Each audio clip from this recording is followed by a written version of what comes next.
नमस्कार, मी आशुतोष गोखले. आयुष्यात जमवाजमव कुठल्या गोष्टींसाठी करावी लागली आहे असं विचारलं गेलं आणि मला असं वाटतं की आयुष्यात जमवाजमव कोणालाच चुकलेली नाही. वेगवेगळ्या टप्प्यांवर वेगवेगळ्या वयात कुठल्या ना कुठल्या प्रकारची जमवाजमव आपण माणूस म्हणून करतच असतो. म्हणजे अगदी लहानपणी खेळायला मित्र जमलेत आणि इक्वल टीम्स म्हणत नाहीयेत म्हणून एक मित्रांची केलेली जमवाजमव असेल, ह्याला बोलव त्याला बोलव करून, किंवा शाळेतून घरी येताना मित्रांबरोबर काहीतरी बाहेर खायला जायचंय पण पॉकेट मनी नेमका संपलाय तेव्हा त्या 5-10 रुपयांच्या पैशांची केलेली जमवाजमव असेल इतर मित्रांकडून.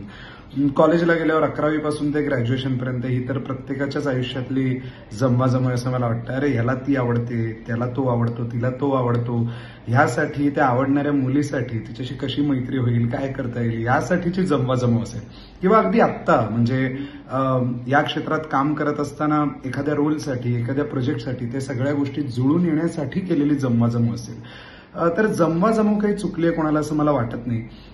पण आणखीन एक गोष्ट म्हणजे ही जेव्हा जमवाजमव असते आणि त्यानंतर जेव्हा त्या गोष्टी साध्य होतात तेव्हा त्या गोष्टींचा गोडवा अधिक असतो असं मला वाटतं. म्हणजे आयुष्यात सगळंच सहज सोपं मिळत गेलं तर इतका गोडवा त्या गोष्टींमध्ये नसेल जितका जमवाजमवीमुळे आलेला गोडवा असतो. तर अशीच एक जमवाजमवीची गोष्ट येणाऱ्या आपल्या भेटीला 10 एप्रिलला, ही गोष्ट नेमकी काय आहे ही बघण्यासाठी मी एक्सायटेड आहे. तुम्हीही विसरू नका 10 एप्रिल, कारण जमवाजमवीची गोष्ट आहे म्हटल्यावर त्यात गोडवा तर असणारच. तर बघूया ही काय गोष्ट आहे.